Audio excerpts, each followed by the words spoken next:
everyone, welcome to Book Talk with Shweta. And today our guest is Divya Anand. We are going to talk about her book, Written in the Stars.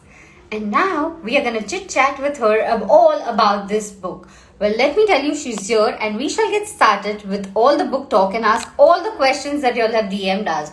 Also, if you all have any more questions, do feel free to put in the comments and I shall ask her all of it. So let's send her a request and let's get started with book talk.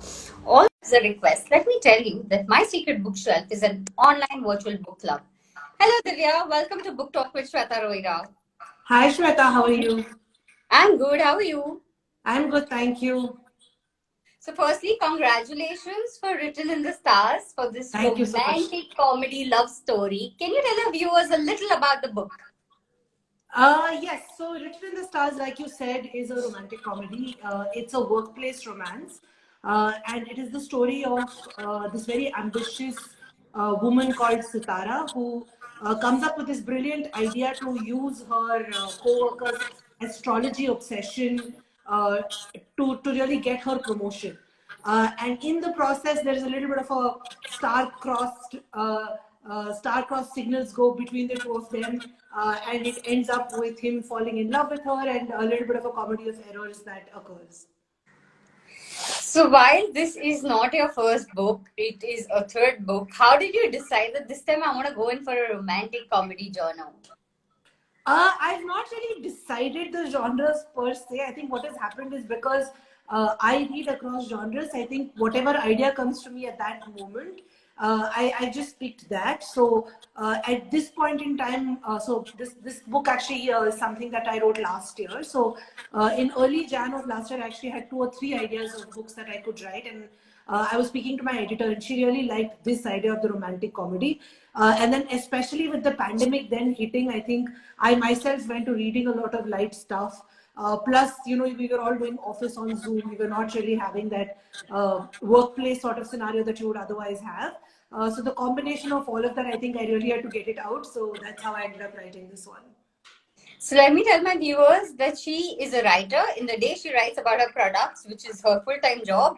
And in the night, she's a writer who writes stories. So, both are writing, both are expressing with words, both are marketing in its own way.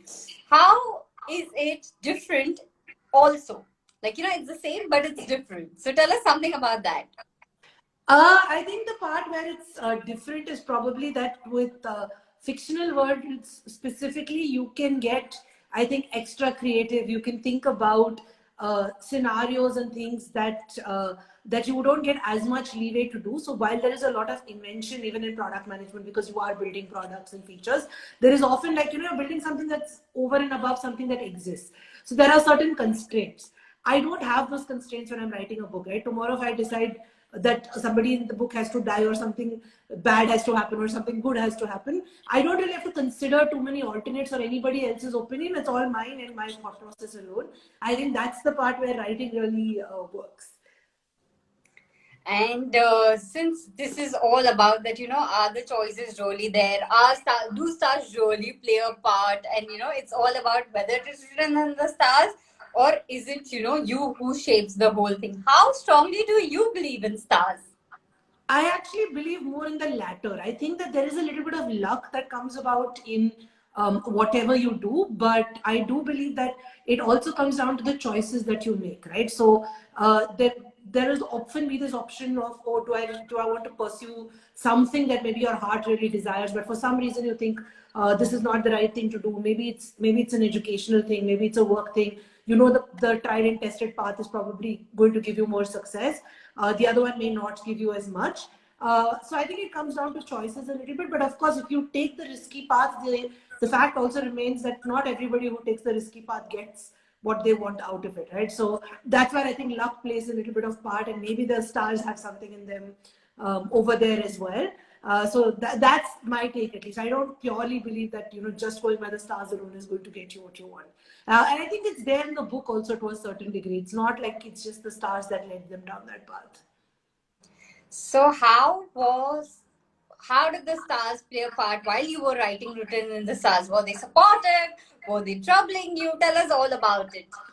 I think they were fairly supportive in the sense that it was very helpful to be stuck at home during the pandemic with nothing to do, and have vacations where you literally couldn't step outside the house. I think this is the most disciplined I've managed to be with the writing, because there was nothing else to do, right? So I took say like a week off from work. There's nowhere to go.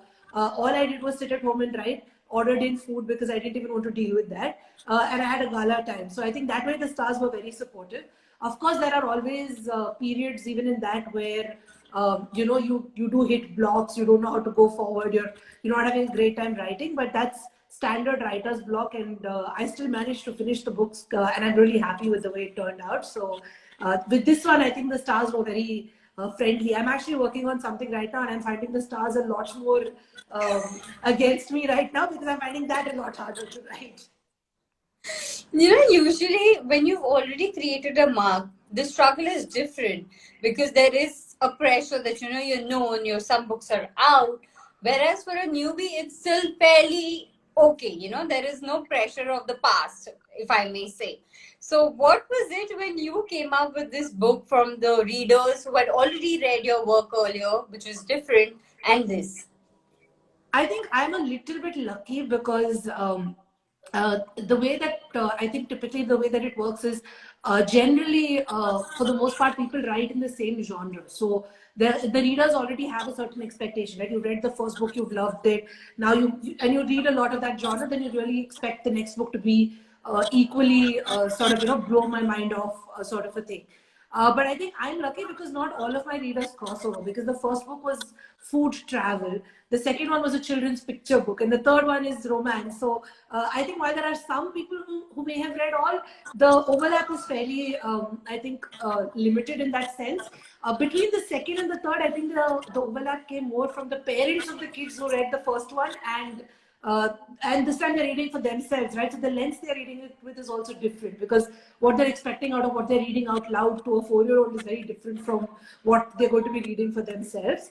So I think that helped me a little. And again, I think luckily enough for me, from the people who've read more than one of my books, they've all enjoyed both of them. I've not had any feedback where people have said, oh, this one's not as good as the previous.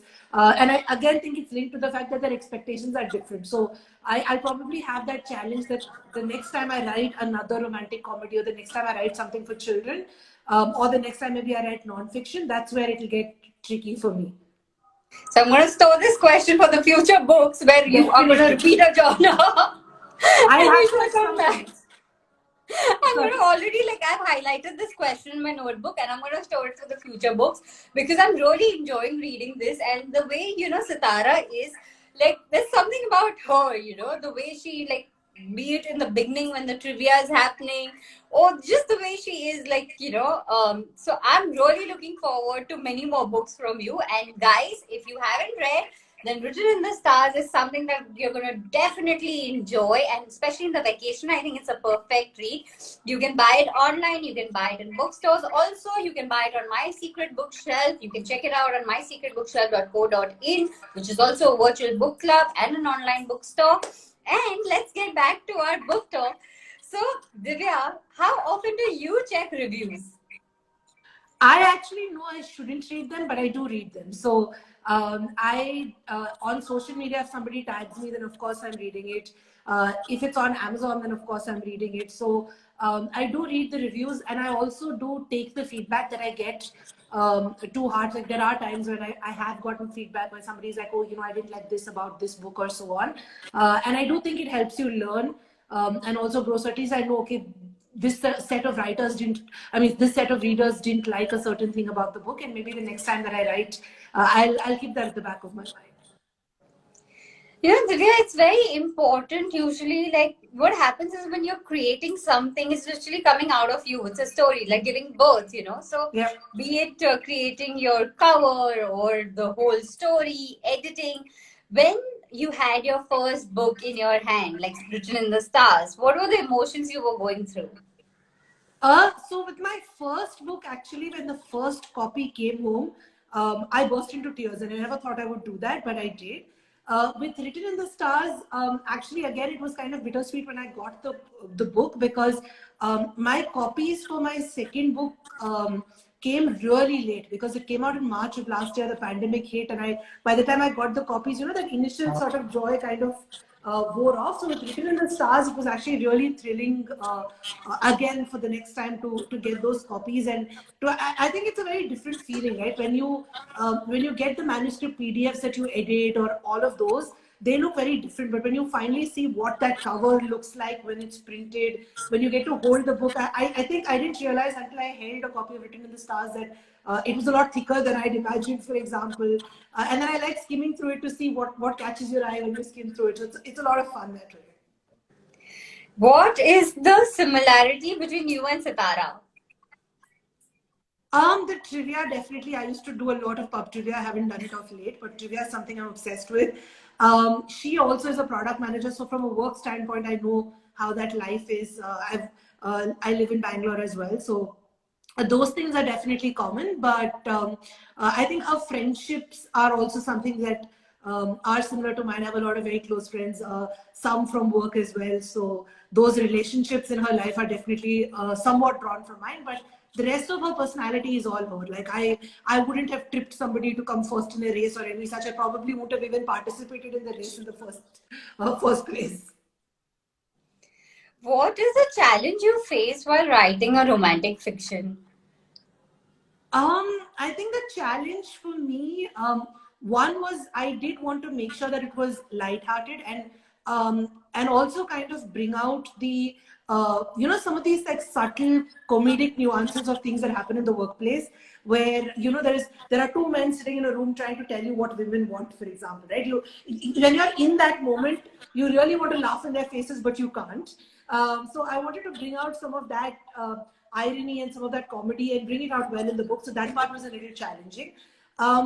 With the romance itself, I think the romance is obviously the romance came fairly naturally, but I think it took a little for me to like open up and write, the pieces where they're getting a little intimate and so on, because you're thinking, oh, if I once this book is out, my father might read it, my cousin might read it, and what are they going to think when they read this? So I think that part gets a little tricky. But now that I've done it once, I think I'll be fairly shameless the next time I'm on the Well, on this comment, a lot of people are commenting laughs and hearts that are coming your way. And also, like you said, so we're looking out for some more shameless writing in the future ones because you crossed the barrier. Definitely.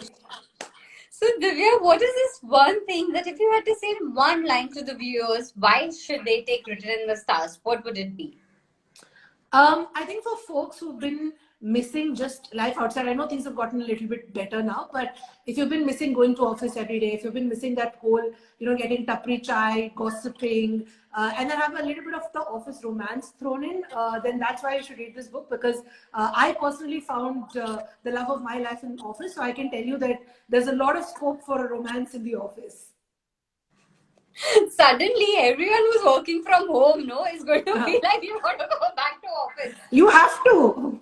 I'm telling you, there is so much scope for romance in the office. If you read this book, you'll see it's just you spend so much time with those people there that you'll get to know them very well. Where did writing begin for you in life? Also, writing for me began when I was a child. So I've always been a very big reader. I used to read a lot. And I think everyone who reads a lot at some point does try their hand at writing. So I actually, at the age of 13, I had just moved, and I was in this very angsty space where I've moved, I'm missing all my friends. And I decided, what I'm going to do, I'm going to go write this book. And I opened up this document and started writing this book, and it was extremely derivative. It was like Mallory Taz has been basically like transplanted into India, and all of the characters were basically all the friends that I was missing. I think I got about halfway through before I gave up on that book, unfortunately. And back then I had this obsession that I was very worried that somebody would stumble upon it and read it, and what will my mother think, and she's going to judge because I've written something about things we got up to which you didn't want them to know about. I password protected the file. Till date, I cannot open it. I also used to have a diary. I had coded the entire diary with no key to it. So I have all those diaries preserved, and now I can't read any of it. So I think there's a lot of my childhood writing which is just now completely blocked from me. But it started back then. And then in between, I didn't write very much for a long time. But again, once blogging became a thing, I started blogging. I actually had a blog which is defunct, which again was kind of secretive. I didn't let people know it was my blog. I think for the longest time, what I've struggled with is letting people know that it was my writing, probably because it was very angsty. But yes, over time, of course, I started writing a more public blog, and then I went into writing books as well. I think the viewers and me out here and my secret bookshelf is really happy that finally you decided not to be secretive and you have decided to like come out here with your books and also with live sessions so that we can know about you, about your writings and read so much more. So whatever that one time where you finally decided, okay, I don't want to be secretive, I don't want to quote my writing and hide it. I thank that moment today. I think you should thank the person. My husband is the one who used to keep annoying me about it. So we can thank him. If the readers like my books, we should thank him for, just sitting and perpetually annoying me saying, you should write publicly. Why do you want to not go about and write a book? I think you could write a book. All of that came from there. So I think today's book talk with Shweta Roira, I rather dedicate it to your husband because if it wasn't for him, there wouldn't be a books, there wouldn't be a written in the stars, and there wouldn't be this live. So today's book talk is actually dedicated to him more than so yeah, thanks to him, you at least decided to come out, and it was the best thing that happened because we are getting to have fun, be it with the food, the travel food thing, or for children, and with this romantic comedy, which is a perfect vacation read, if I may say, It is, because it I'm is. really enjoying it. I'm at it, and it's like too much fun, and I really love the whole trivia thing in the beginning and the way the Yes, setup has happened just kills it like there and there. You're like, oh thank god, like you. what's going on? I must say again, I totally meant this to be a vacation read. So I'm actually glad that things have opened up a little now with the end of the year and folks are traveling because I think it's one of those books you can read on a flight, you can read on the beach. It's just one of those, right? Leave your mind behind and get a good laugh. So, guys, if you're traveling, get your copy of Written in the Stars really soon. And if you've missed anything, this book talk is going to be on IGTV, so you can tag your friends, you can watch the entire book talk. And Divya, do you have your copy around so that we can take a selfie Yes, moment? I have it right here. So, smile.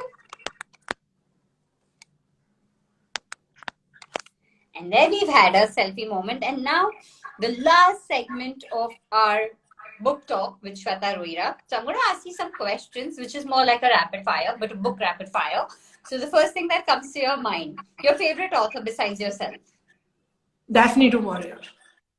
your favorite books as a child that you love to read, To Kill a Mockingbird, and I still read it. So it's not just as a child. favorite series, Series. I don't read too many series actually, but I really like this because I liked school stories when I was younger. Like I was saying, recently I think Duckbill did this one called the Hill School series. That's a series I really liked. like series or standalones? Sorry?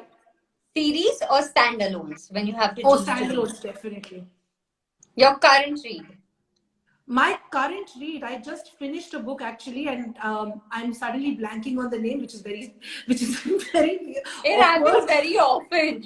Suddenly people are like, oh, I want to read. Can you suggest some books? And suddenly I'm like, what just happened? I go through this amnesia where I'm like, why can't I recollect the titles? So then I have to go on Instagram and be like, this one, this one, this one. Yeah, so what I'm going to do is instead of telling you what I just finished, because I'm blanking on the name, I'm telling you what I just started, which is Bijal Vachirajani's Savvy and the Memory Keeper. And how do you decide which should be your next read? Many things actually. So Goodreads recommendations sometimes. What I hear from my friends. I follow a lot of the publisher handles, so they post when new books are coming out. Amazon sometimes just recommends stuff which looks interesting. And my personal favorite, which I haven't gotten to do much of in the pandemic, which is go into a bookstore and just wander around till something catches my eye. That's my personal favorite way of discovering the next read. Your favorite book, favorite food while reading?